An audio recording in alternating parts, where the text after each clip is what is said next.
जैसे जैसे लाइफ जा रही है आगे वैसे वैसे तुम्हारी करके जो ईयर्स हैं वो कम होते जा रहे हैं। तो रिसेंटली मेरा 29th बर्थडे अभी गया है और मैंने उसको सेलिब्रेट किया था। I was happy and sad at the same time. एक ऐसी एज हो गई जहाँ पर तुम शायद खुश भी हो सकते हो और शायद उदास भी, क्योंकि जैसे जैसे लाइफ जा रही है आगे वैसे वैसे तुम्हारी करके जो ईयर्स हैं वो कम होते जा रहे हैं, तो इसमें ज़्यादा लोग इतने खुश होते नहीं है।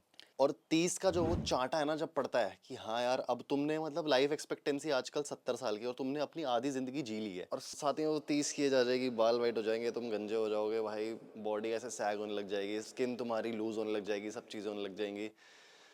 वो भाई थोड़ा सा डर तो देखो लगता है सबको, और जो मेरी एज का होगा वो प्रॉपरली इस चीज़ को समझ पाएगा। ये वीडियो थोड़ी सी हटके है चैनल से, मैं ऐसी वीडियो यूजुअली बनाता नहीं हूँ, लेकिन मैं ऐसे 1 to 1 बात करने के लिए ना कभी एक ऐसे बैरियर्स नहीं जाना चाहता कि हाँ यार व्यूज़ आएंगे मैं तभी इन बारों में बात करूंगा, या फिर मुझे तभी अच्छा लगेगा कि हाँ यार कुछ मैंने प्रोडक्ट रिकमेंड कर दिया। तो एक 1 to 1 कनेक्शन जरूरी है, एंड मुझे लगता है आप लोगों से काफ़ी अच्छा बना है, क्योंकि आप लोग मेरे इतने 10 साल की जर्नी देखते हुए आ रहे हो, फ्रॉम दैट 1 मिलियन वाला चैनल, फिर धीरे धीरे इधर जो भी हमने अचीव किया है वो मेरे हिसाब से जितना मैंने नहीं सोचा था उससे ज़्यादा हुआ है, और अभी आगे जाके हमें और बड़ा बड़ा करना है। तो आज की वीडियो का टॉपिक सिर्फ ये है कि 5 ऐसी कुछ चीजें जो मुझे लगता है बिफोर आई टर्न 30 आप लोगों को भी पता होनी चाहिए, और मैंने भी अभी रियलाइज की है। So let's get into it. सिर्फ बातचीत होगी इस वीडियो में। अगर तुमको प्रोडक्ट हॉल देखना है, स्किन केयर या फिर शूज का कुछ देखना है तो वो सब नहीं होगा, बैकग्राउंड वही वाला है, बट या we are talking heart to heart today. मैंने आज कुछ भी स्क्रिप्ट नहीं किया, जो मेरे दिल में है वो सब मैं बोल रहा हूँ। तो सबसे पहला पॉइंट मुझे लगता है कि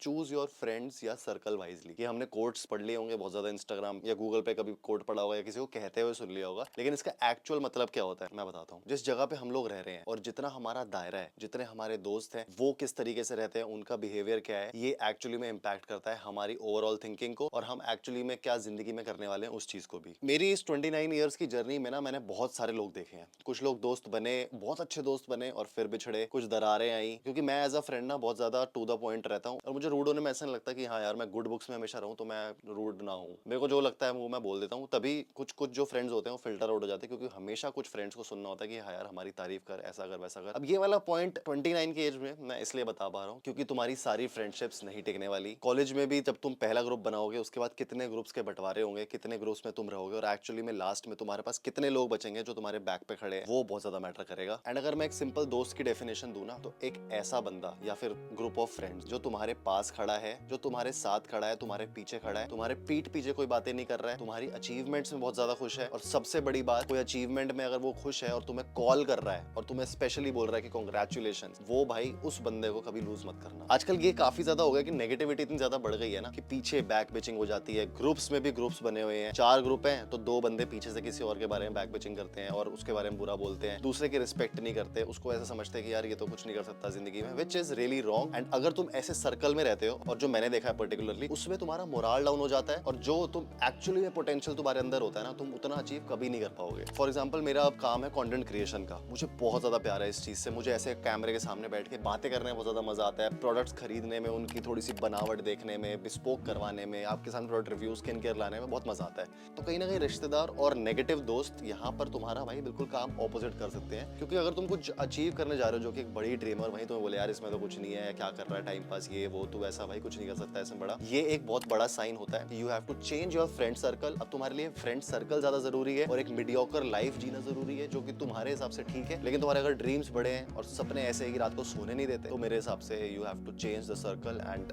this is a really 1 to 1 advice जो मैं देना चाहता हूँ। अब इस एज में आकर जो नेक्स्ट मुझे लगता है कि सबसे एक इंपॉर्टेंट चीज बन जाती है, वो है हमारी हेल्थ। आई थिंक 18 to 25 का मेरा एक ऐसा स्वीट स्पॉट रहा है ना, जहाँ पर मुझे कुछ भी नहीं करना पड़ता था।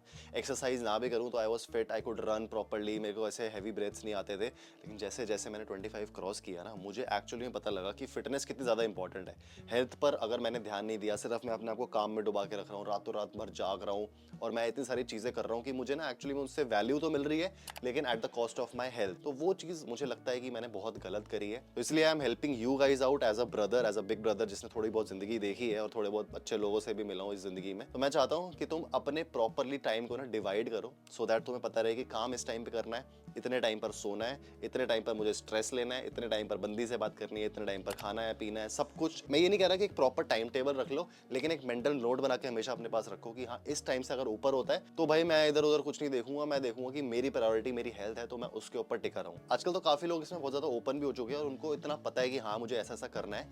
लेकिन हाँ, if you are approaching your 30s, this is really important. मैंने बहुत लोगों को, मैंने अपने दोस्तों को बहाने मारता हुआ सुना है कि यार जो ये जिम करते हैं ना, उनके पास तो पूरे दिन में कोई काम नहीं होता, वो बस 1 घंटा निकालने के लिए इतने सारे बहाने मारते हैं। और एक्चुअली साइकोलॉजिकली देखा जाए ना, तो वो उनके ऊपर ब्लेम डाल देंगे कि ये उनकी गलती है, हमसे नहीं हो रहा तो ये उनकी गलती है, वो तो वेले हैं, उनके पास कोई काम धाम नहीं है। भाई हर कोई बंदा मेहनत कर रहा है, हर कोई स्ट्रगल्स कर रहा है, हर कोई अपनी लड़ाई लड़ रहा है इस दुनिया में आके, और हर कोई पैसा कमाने के लिए ही कर रहा है एक्चुअली में at the end of the day. But अगर तुम अगले दिन चल ना पाओ, अगले दिन तुम्हारी भाई सांसें फूल रही हैं, अगले दिन तुम थोड़ा सा काम नहीं कर पा रहे जो कि ऐसा रिलेटेड है जहाँ पे तुम्हें बाहर जाके कुछ काम करना है बड़ा, for example in my case जैसे शूट्स होते हैं, पूरा पूरा दिन पहले मैं शूट कर लेता था, मुझे कोई प्रॉब्लम नहीं होती थी। अब मैं अगर 6 से 7 घंटे भी आटा स्ट्रेच कर लूँ तो भाई मैं थक जाता हूँ यार। This is ageing and I can not stop it, जबकि मैं प्रॉपर अब रेगुलरली वर्कआउट भी करने लग गया हूँ।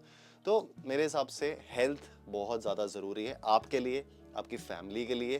कल को भाई तुम्हारे पापा को, तुम्हारे घर वालों में से किसी को जरूरत होगी तो सबसे मजबूत कंधा वो देखेंगे और वो तुम्हारा होना चाहिए मेरे हिसाब से। नेक्स्ट मैं बड़ी एक अंडररेटेड चीज के बारे में बात करना चाहता हूँ, वो है alone time is not equal to loneliness. काफी लोग आजकल बोलते हैं यार तू अकेला रहता है, तू, तेरे को बस अपने से मतलब है, तू कुछ नहीं करता, तुझे किसी से मिलने का मन नहीं करता। मुझे लगता है कि हमेशा अपने आप को ब्रेक्स देना बहुत ज़्यादा ज़रूरी है और अपने साथ ना टाइम स्पेंड करना काफ़ी ज़रूरी है। अब पहले मैं क्या करता था, ये जो आप कमरा देख रहे हो ना, जब मैं अपना घर से यहाँ पर आता हूँ, मेरा रोज़ आधे घंटे की ड्राइव है एक साइड की, तो मेरे को जब मतलब रोज़ 1 ही घंटा लगता है आने जाने में। बट यहाँ पर आकर ना जो सेंस ऑफ प्रोफेशनलिज्म आती है कि मैं कुछ काम कर रहा हूँ, मैं एक्चुअली ज़िंदगी में कुछ कर रहा हूँ, तो वो मुझे बहुत ज़्यादा चाहिए होती है। एंड कभी कभी मुझे कुछ करने का मन नहीं होता तो मैं बस यहाँ पर बैठता हूँ और सिर्फ ऊपर की दीवार देखता रहता हूँ। आई एम रियली हैप्पी कि मैंने क्या क्या अचीव किया है, किस किस तरीके से मैंने कहाँ से स्टार्ट किया था, एक छोटे से कमरे से जहाँ पर पोस्टर लगा के अपने खुद के मैं लोगों से बात करता था, और किस तरीके से आज बड़ी बड़ी मैगजीन्स मुझे वैलिडेट कर रही हैं, बड़े बड़े क्रिएटर्स के साथ मैं हूँ। और पुराना होना काफ़ी एक अच्छी बात भी है क्योंकि काफ़ी लोग अब आपको जानते भी हैं। एंड ये सब मैं रिकलेक्ट करके इतना ज़्यादा खुश होता हूँ ना अपने आप में कि हाँ तूने काफ़ी अच्छी चीज़ें करी हैं। एंड मैं एक ऐसा बंदा भी हूँ जो बुरी बात पर ना अपने आप को बहुत ज़्यादा कोसता भी है। अगर मैंने कुछ बाई चांस बुरा कर दिया ना तो मैं अपने आप को इतना नीचा दिखाता हूँ, इतना नीचा दिखाता हूँ, ताकि कल को वो सेम चीज़ रिपीट ना हो और मैं किसी की आंसरेबिलिटी में ना हूँ। मुझे अपने दम पर काम करना बहुत ज़्यादा पसंद है एंड मैं चाहता हूँ कि ये वाली जो हैबिट है ना आप भी लेकर आओ। अगर कोई बोल भी रहा है ना कि वो लोनली रह रहा है, हमेशा दोस्तों के साथ रहे, थोड़ा सा टाइम अपने आप को भी देना शुरू करो, हट जाओ उस वाली जगह से। और कभी कभी अपने आप को कमरे में बंद कर लो, not in a bad way, but हाँ रिकलेक्ट योर थॉट्स, देखो आपकी पोजीशनिंग क्या है, किस वे में आपको जाना है, ये बहुत ज़्यादा हेल्प आउट करता है। एंड 29 की एज के बाद तो अब मेरा और ज़्यादा बढ़ गया है क्योंकि अब मुझे लगता है कि अब, इससे पहले होता था ना कि हमने कुछ भी कर दिया और थोड़ा बहुत हमने काम करके चल दिया, अब जैसे जैसे चैनल ग्रो कर रहा है तो इसमें मुझे और ज़्यादा ध्यान देना पड़ेगा और ज़्यादा इसको अपर लेवल पर लेके जाना पड़ेगा। ऐसा नहीं है कि कभी भी काम कम हो सकता है। So I have to really work hard and you have to to, अगर तुम एक्चुअली में अलोन टाइम, सिंपलिस्टिक टाइम का मतलब समझते हो तो। ड्राइव्स पे चले जाओ यार अपना फेवरेट म्यूजिक लगा के, उससे भी काफी अच्छी थेरेपी मिलती है। मूवी डेट्स पर जाओ, शॉपिंग पर अकेले जाओ, कभी कभी बाइक राइडिंग कर लो, जो तुम्हें पसंद आता है। मतलब ये मेरी चीज है जो मैं करता हूँ एग्जैक्टली। तुम देखोगे कितना बड़ा डिफरेंस आता है तुम में, डिसीजन मेकिंग में तुम्हारी, और तुम किस तरीके से लोगों को परसीव करते हो। तुम ज्यादा हम्बल हो जाओगे भाई लोगों के लिए जब तुम्हें एक्चुअली में ऐसा अपने साथ टाइम बिताओगे तो। सो आई थिंक अगर तुम 30 तक आने वाले हो ना, ये चीज जरूर ट्राई कर लेना। था पॉइंट ना थोड़ा सा मेरे लिए कंट्रोवर्शियल है और आयरॉनिकल भी है क्योंकि मैं जब अपनी कॉलेज लाइफ में था या स्कूल से बिल्कुल हटने वाला था, मेरा थोड़ा सा ग्रुप ऐसा बन गया था जो थोड़े से गुंडागर्दी में लोग ज़्यादा थे, थोड़े से ऐसे हवाबाजी में ज़्यादा थे, एंड मैं उनके साथ रहकर अपना फ्यूचर बर्बाद कर सकता था, बट मैंने नहीं किया। I am not talking about the first point again कि अपना सर्कल सही करो, नहीं, I am talking about family time which is really important. मैं एक ऐसा लड़का रहा हूँ जो बहुत ज़्यादा डिस्कनेक्टेड रहा है अपनी फैमिली से। मैं नहीं यार बात कर पाता था, मैं नहीं बोल पाता था कि मुझे ये चाहिए, and at the same time सबका अलग अलग तरीके का रहन सहन होता है। मेरी फैमिली से उतनी ज़्यादा बातचीत नहीं होती थी, आपस में एक दूसरे से हम भाई ऐसा डिस्कस नहीं करते थे, बहुत सारी चीज़ें नहीं थी, तो डिस्कनेक्ट आ गया था। एंड मुझे अब पता चल रहा है कि यार कितना ज़रूरी है वो चीज़ खुद समझना एंड खुद एक्शन लेना फॉर दैट। आई नो भाई सबसे गलतियां होती है, हमारे माँ बाप ने भी गलतियां करी होगी हमारे ऊपर, या फिर तुम्हें लगता है कि यार सबसे बड़े दुश्मन हमारे माँ बाप ही, ऐसा हो सकता है and this is absolutely normal. लेकिन यहाँ पर हमें क्या करना है कि हमें बिल्कुल गिल्ट फ्री रहना है and we have to forgive our parents, क्योंकि लेट्स बी ऑनेस्ट यार, वो हमारे साथ ना कुछ टाइम के लिए है, they are growing old, you have to take care of them. अब हम भाई इंडियन माइंडसेट वाले हैं, हम ऐसा तो है नहीं कि हम 18 साल में अलग हो गए यूएस में और अपना कुछ काम कर रहे हैं, फैमिली अलग है और हम अलग से रह रहे हैं, ऐसा नहीं होता। तो we are actually living with them and they are actually happy about it. तभी जो भाई इंडियंस होते हैं वो इमोशनल होते हैं, and I think that's a really perfect thing to do, to be emotional. Emotional support से अंदर से इंसान खुश होता है। एंड मुझे लगता है कि मैंने काफ़ी लेट स्टार्ट किया है, अभी 2-3 साल ही हुए हैं जब से मैं प्रॉपरली कनेक्ट हो पा रहा हूँ वापस, मैं बात कर पा रहा हूँ उन लोगों से और मैं उनके साथ बैठ पा रहा हूँ। पहले तो मैं बस अपनी ज़िंदगी में इतना ज़्यादा बिजी होता था, और 2-3 साल पहले ओडिन भी हमारी ज़िंदगी में आया था, जिसकी वजह से और कनेक्शन और ज़्यादा अच्छा बिल्ड हो गया। वो भी उसको प्यार करते हैं, मैं भी उसको प्यार करता हूँ, एक सेंस ऑफ बिलोंगिंग बन गई है। तो पूरे घर में हाँ नोक-झोंक होती रहती है। कभी मैं क्योंकि नहीं ज़्यादा सुनता हूँ भाई, मैं अपने थोड़ा काम में ज़्यादा इन्वॉल्व रहता हूँ, और मैं अपना जो थॉट है ना उसको सबसे ऊपर रखना चाहता हूँ अपने लिए। मैं किसी और पे कुछ नहीं थोपता कि आप भी यही करो। सो आई थिंक कहीं ना कहीं क्लैशेस होते हैं, एंड आई डोंट नो क्या पता फ्यूचर में भी हो, बट आई थिंक फैमिली के साथ रहना, उनके पीछे खड़े रहना काफ़ी ज़्यादा इंपॉर्टेंट है। एंड जो मैच्योर बंदा होगा ना वो इस चीज़ को जल्दी समझ लेगा। मुझे थोड़ा सा टाइम लगा था, क्योंकि आई एम नॉट परफेक्ट, मैं ये एक्सेप्ट करता हूँ, मुझे भी टाइम लगा था। अगर तुम्हें ज़्यादा टाइम लग रहा है तो भी कोई दिक्कत नहीं है, और नहीं लग रहा तो बहुत अच्छी बात है। बट आई थिंक पूरे दिन में से आधा घंटा 10-15 मिनट निकाल लो, उनके साथ बैठ जाओ, बात करो, उनसे पूछो। मैं भी ये रोज़ाना नहीं करता हूँ, लेकिन जब मैं करता हूँ तो मैं तसल्ली से करता हूँ, क्योंकि मेरे पास भी इतना टाइम नहीं होता। मैं रात को जाता हूँ अपने वापस घर पे, 10-11 बज जाते हैं। So I think this part is also really important before turning to 30, because 30 के बाद एक अलग लाइफ शुरू होने वाली है, जिसके लिए we are not ready yet. Third वाले पॉइंट से थोड़ा सा मिलता जुलता है, लेकिन मैं फिर भी बताता हूँ कि क्यों ये इंपॉर्टेंट है। Cut off from the world for 2 days in a month. अपने फोन स्विच ऑफ कर दो, कोई काम मत करो।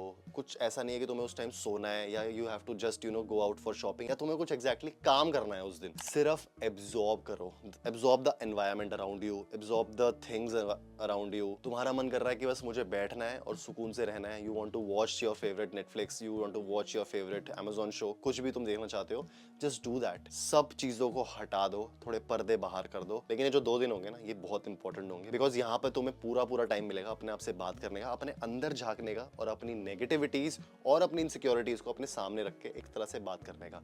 अब मैं पर्सनली क्या करता हूँ कि जब भी मेरे पास ऐसा टाइम होता है फ्री का, मैं खड़ा हो जाता हूँ शीशे के सामने और अपनी शक्ल देखता रहता हूँ बहुत देर तक। मुझे नहीं पता कितना टाइम बीत जाता है, लेकिन जैसे जैसे मैं देख रहा होता हूँ तो मुझे खुद ब खुद आंसर्स मिलने लग जाते हैं of the world that is revolving around me. क्या मुझे ये लोग अपनी जिंदगी में चाहिए? क्या मैं सही जा रहा हूँ अपनी कंटेंट क्रिएशन की जर्नी में? किस लेवल पर मैं और जा सकता हूँ? ये सब चीज़ें भी चलती हैं तो भी कोई दिक्कत नहीं है, because you are talking to yourself here. And यहाँ पर कोई स्ट्रेस नहीं लेना है, यहाँ पर एक सिंपल 1-to-1 हमें कॉन्वर्सेशन करनी है अपने आप से। अपने आप को नहीं जानेंगे तो भाई दूसरी दुनिया को कैसे जानेंगे? That is my point here. अगर आपको पता हो कि नेटफ्लिक्स पे हनी सिंह की भी एक अभी सीरीज आई है, जहाँ पर उन्होंने भाई बहुत सारा स्ट्रगल करा है। अब हनी सिंह 3.0 आ चुका है, विच मीन्स कि बंदे ने तीसरी बार ट्राई किया है। Just don't see this as कि भाई तीसरा पार्ट आ गया, वो ऐसा कुछ नहीं है। ये देखो कि कितनी बार वो बंदा ट्राई कर रहा है, कितने सालों से वो उस एक चीज को, उस एक डिजीज से लड़ रहा था। सही में भाई लास्ट में जब हनी सिंह की आंखों में आंसू आए थे ना, मेरे अंदर से मैं बहुत ज़्यादा ऐसा रोने वाला हो गया था। यूजुअली आई डोंट क्राई, मैं इमोशनल हूँ, बट मैं ऐसा कभी किसी और के लिए रोता। लेकिन हनी सिंह का मैं बहुत टाइम से फैन हूँ, just because of the journey. मैं नहीं बोलूँगा मुझे गाने पसंद है पर्टिकुलरली, मैं ये नहीं बोलूँगा मुझे एक चीज़ पसंद है। The journey, the kind of hard work, जिस तरीके से वो अपने काम से प्यार करते हैं, उसकी वजह से ना मैंने उनको अपना आइडल बनाया था। And it's not really good to see your idols cry. तो मुझे लगता है कि जिस तरीके से वो चीज़ हुई वो मेंटल हेल्थ की वजह से हुई है, and these 2 days are just for you, for your mental health. तो अगर ये स्टार्ट करोगे ना देना, you will become absolutely unbeatable. एक अलग ही मेल बन के तुम बाहर निकलोगे जिसका कोई तोड़ नहीं है। And I think it is one of the best things that you can do to yourself. बाकी मुझे पता है कि यार ये वीडियो बहुत सारे लोग नहीं देखेंगे, आई नो सबका कनेक्शन अपने अपने क्रिएटर से अलग अलग तरीके से होता है, लेकिन मैं चाहता हूँ कि मैं अब ये ना सोचूं कि भाई व्यूज़ आएंगे इस वाली वीडियो पे या नहीं आएंगे। मैं आप लोगों से बात करना चाहता हूँ। आप लोग मेरे लिए बहुत इंपॉर्टेंट हो, आपकी वजह से यूँ मैं जो हूँ, और जिस तरीके से ज़िंदगी आगे बढ़ रही है उस जर्नी का एक पार्ट होने के लिए आपको मेरी अपडेट्स, आपको मेरी थिंकिंग, फिलॉसफी सब पता होनी चाहिए, तभी मज़ा आएगा ना एक 1-to-1 कनेक्ट करने का। ऐसे क्या है, कोई गेम तो खेल नहीं रहे हम कि हाँ भाई आज आ गए आप कल नहीं आए, ऐसा नहीं होता।